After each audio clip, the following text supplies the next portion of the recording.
going to start from the fourth chapter, the fourth Perek of Tanya, the fourth chapter. So I want to give a little intro and speak about a neshama, a person. We learned that a person has two neshamas. One is a godly soul.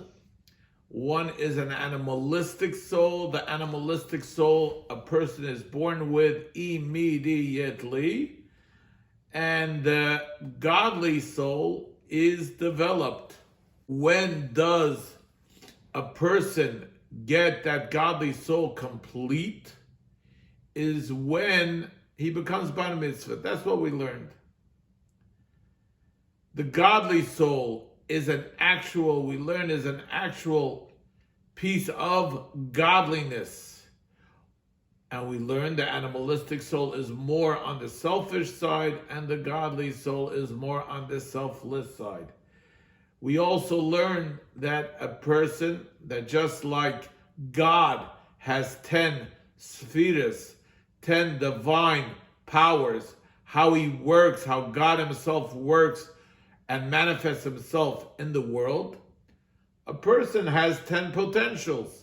Just like God has 10, a person has 10. Why should that be? Very simple. We say in the book of Genesis, in Bereshit, right at the beginning, that a person is made B'Tselem Elokim. B'Tselem Elokim means in the image of Hashem, in the image of God. So basically, a person mirrors God on this world. So we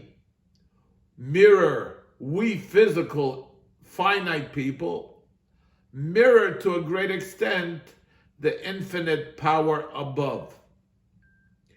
And that's why we have a nefesh elikis, a godly soul, which is an actual, we learned, and this is very important to remember, an actual chelek elikai mimal mamish, an actual piece of godliness.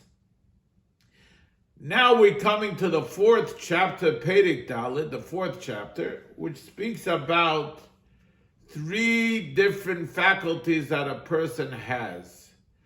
Now, let's figure one thing out. How do we, as humans, how do we relate to the world? How do we relate to ourselves? How do we relate to others? So, there is a way that we can relate to ourselves that no one knows what that relationship is, and that is through our thoughts. When a person thinks, he is really relating to himself. No one else can relate to him, and he can't relate to anyone else with his thoughts because his thoughts are hidden. His thoughts are all hidden. So if his thoughts are hidden, how can he actually relate his thoughts to others? He can't. Unless, of course, someone can come along and read his mind. But besides that, the relationship of thinking is just to himself. Now, how does a person relate to others? On a one-to-one basis, very simple. He speaks. He speaks. Speech is a tool to relate to others. We want other people. We need a favor. We ask with our mouth. Unless we know sign language, of course. But otherwise, typically speaking, we speak. We want to relay a message. If we want to relay our thoughts to our family, to our children, to our spouse, to our friends, what do? We speak out our thoughts. That's how we relate to others. So far we have 2 different methods, tools of relationship. One is thought, which we call machshava. Machshava is thought. That is relating. We are relating to ourselves. The other one is called dibur, speech. We relate to others. And then we have another form of relating to the world as a whole, to make a difference in the world.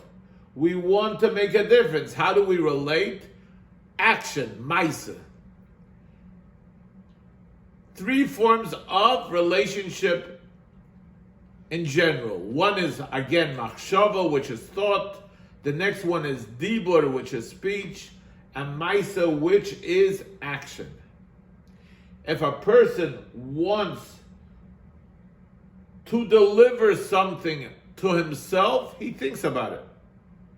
If he wants to deliver something to others, he speaks. If a person wants to take his speech, deliver his thoughts, and make a difference in the world, how does he relate that difference and make that difference? Through action. The Alter Rebbe in Perek Daled, we call those 3 actions, 3 ways of relationships, I should say. The Alter Rebbe calls them levushim. Levushim means garments. Levushim are actually garments. And the Alter Rebbe says that the godly soul, the nefesh halikis, which we're in the middle of discussing here, has 3 garments. One is called machshava, thought.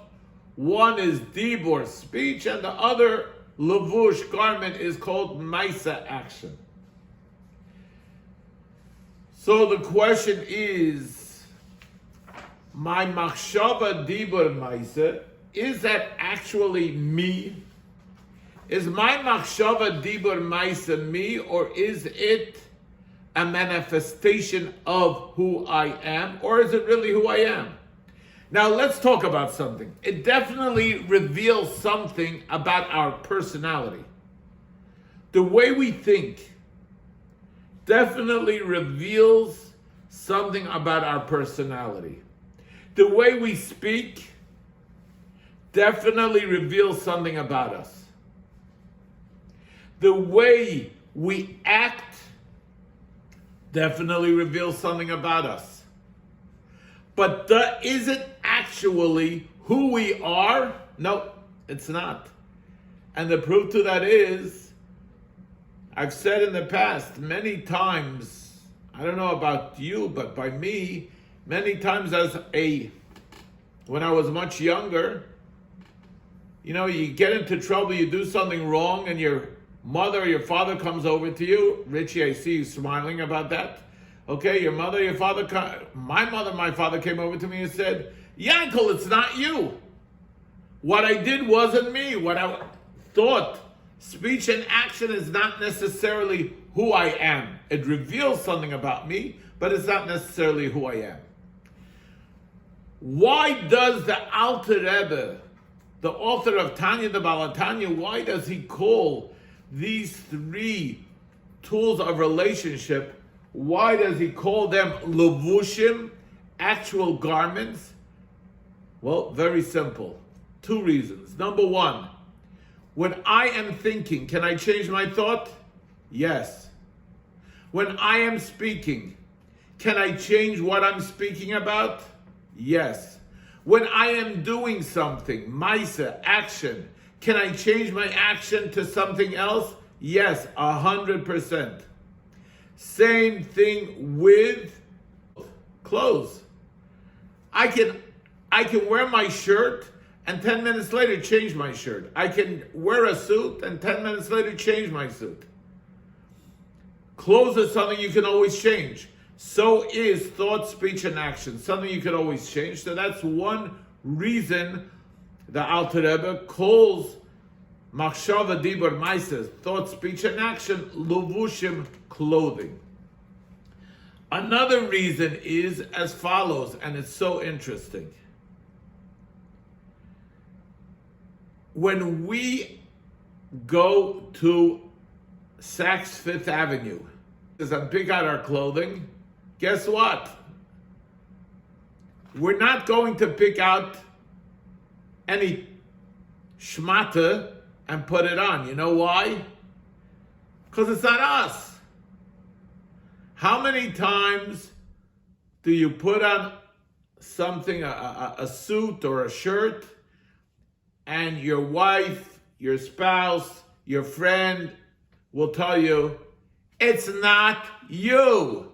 You can't wear that. It's not you. Right? Same thing with any part of clothing. Shoes. Try on the shoes. A pair of shoes. You're not going to put on any pair of shoes that fits. You know why? Because not every pair of shoes is you. It's just not you. Same thing with thought, speech, and action. Your clothing tells something about you. Are you loud? Do you wear loud clothing? Do you wear mellow clothing? Clothing tells a lot about a person, but it does not tell you who the person really is. The same thing says the Alter Rebbe with machshava, dibur, and maaseh, thought, speech, and action. It tells a lot about a person. The way a person thinks, does it tell a lot about a person? The way a person speaks, does it tell a lot about a person? The same thing, especially what he does. But is it the actual person? No, it's not. So many people, when I speak about this, they say that, wait a minute, when a person thinks it is part of him. No, it's not. Thought is not part of a person. Thought is part of a person, but it is not the person. It's not who he really is, who he or she really is. It will tell you a lot about a person, but it won't tell you who the person actually is. Says the Alter Rebbe, the same thing is with clothing. You wear certain clothing, right? It'll tell you a lot about a person. But it won't tell you who the person really is. And that is the intro to the 4th chapter. And now I will start the 4th chapter inside. For those of you who have Tanyas, for those of you who don't, you'll just listen in. Says Alter Rebbe, the author of the Tanya, the ode, and even more so now that we know that there are two souls, now that we know that one soul is animalistic and one soul is godly, the ode, and even more so, now that we know that the anatomy of the soul is made up of 10 different divine powers. So yesh l'chol nefesh alikis, to every godly soul, there are shloisha lavushim, 3 pieces of clothing. Shehem, what are the clothing? What is the clothing of the godly soul? Shehem, they are machshava, dibur, and maaseh. They are thought, speech, and action. Shel taryag mitzvahs haTorah, of the 613 mitzvahs of the Torah, which I will explain in a second. When a person fulfills the mitzvahs that he does, call mitzvahs maasiyos uvediburu eisik beferish kol taryag mitzvahs al-chaysein. When a person does a mitzvah, a person puts on tefillin, he is acting. This is one of the clothing, the piece of clothing of the godly soul. Action. He is actually doing something, acting out one of the mitzvahs. And when a person is davening or saying Psalms Tehillim, he is using his speech. And when a person who masiko masha efshar lo lahasik bepardes, he contemplates and he understands everything he can in the Torah, hare klolis hag mitzvahs. These are the 613 mitzvahs that he's doing.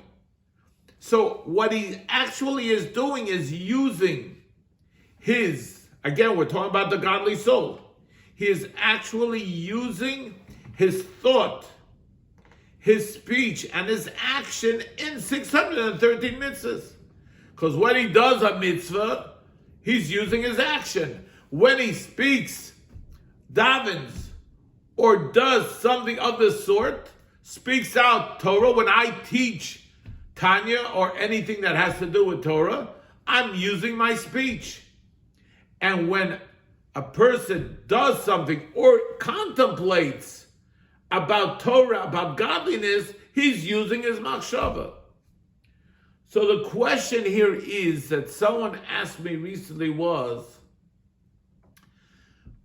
when the Alter Rebbe speaks about machshava, dibur, ma'ases, speech, thought, speech, and action, why does he say it's thought, speech, and action that has to do with the 613 mitzvahs? There's enough things that I do, that I speak about, or that I think about, that has nothing to do with godliness or the mitzvahs. So why does he speak about thought, speech, and action that has to do with the mitzvahs? So this is a tremendous concept which I'm going to bring up now. And it goes as follows. We mentioned that a person has two souls. One is an animalistic soul, and one is a godly soul. Now, how do we look at an animalistic soul? It's a drive to do animalistic things. We won't mention what kind of things are animalistic right now. We'll let everyone use your own imagination. But many people will learn out that the animalistic soul is a drive to do animalistic things. And the godly soul is a drive to do godly things. Says the Alter Rebbe, no! These souls are not a drive. They're actually two separate personalities, personas in a person. They are actually two separate personalities. One is a person is born from day one, from second one, when he comes out of the womb or she comes out of the womb. We are born with an animalistic personality. That soul is really a personality. And a person also has a different type of personality. A godly personality, a godly soul. It's not just a drive it's not tug of war. One neshama pulls me one way, one neshama pulls me the other way. It's not a drive. It's an actual animalistic and godly personality, which means that a person has two different personalities. And that means that just like the godly soul has three levushim, three pieces of clothing, thought, speech, and action, so does the animalistic soul. So when a person thinks about things that he really shouldn't be thinking about, or speaks in a way that he shouldn't be speaking, or does anything he shouldn't be doing, it's not his animalistic drive. It's his animalistic personality. So really, we don't have three pieces of clothing for the neshama. We have six. We have the machshava, dibur, ma'aser. We have the thought, speech, and action of the godly soul, the godly personality. And we have the thought, speech, and action of the animalistic personality. And if you think it's only a figure of speech, look at what goes on in today's world. You see people are torn between godliness and being animalistic. Let's face it, my friends. It's a lot harder to be godly than animalistic. It's a lot harder to have a clean mind than thinking about things we should not think about. It's a lot harder when we pass certain restaurants or certain foods in the supermarkets. It's a lot harder, especially when we live here in a shtetl called Margate. Okay, we don't have all kosher foods. It's a lot harder to, keep kosher, stay godly. It's a lot harder to be a godly person, to be divine. Why? Because it's very easy to be animalistic. Do what you want, when you want, how you want, and leave me alone. I don't need this godly thing, this divine thing. I don't need to follow my godly soul. It's too hard. How many times do I get that? Rabbi, it's just too hard.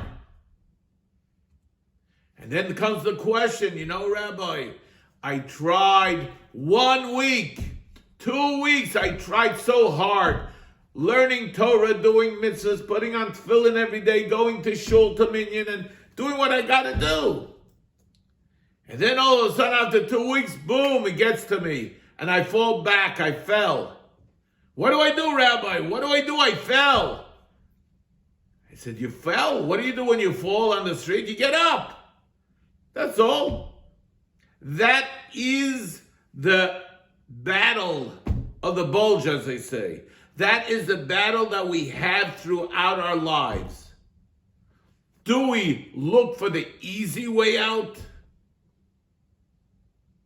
Or do we work on ourselves to be more divine, to be more godly, to speak more godly, to act more godly, to think more godly? Let's face it. I can think what I want, and you folks on Zoom won't know what I'm thinking. Whether it's godly or not godly or animalistic. You know who's the only one that really will know? God.